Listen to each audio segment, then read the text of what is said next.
के लोकतंत्र में क्या करने से हम आगे जाएंगे? मैं सब समझता हूं कि हमारे लोकतंत्र में हम पार्लियामेंट के लिए चुनाव करते हैं,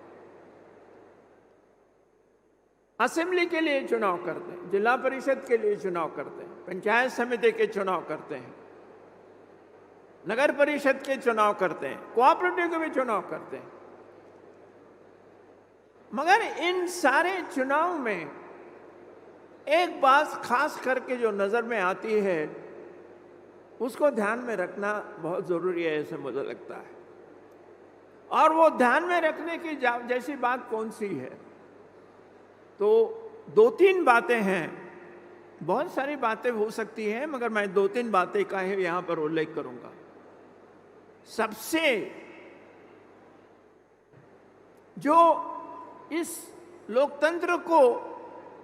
लोकतंत्र में रहने वाले सबको पूरी तरह से मदद जिसकी वजह से नहीं हो रही है, वो इलेक्शन में ज्यादा पैसा खर्च होने की। और जिसके पास पैसा है वही अगर इलेक्शन लड़ रहा है, जिसके पास ज्ञान है वो नहीं लड़ रहा है, जिसके पास अनुभव है वो नहीं लड़ रहा है, जिसके घर में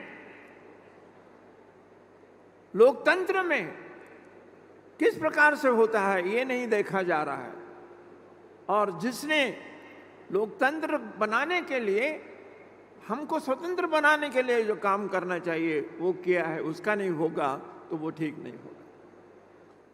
पैसे का चुनाव हमारे लोकतंत्र के लिए ज्यादा मौजू नहीं होगा, ऐसा मुझे लगता है, और इसका ऊपर ध्यान देना जरूरी है।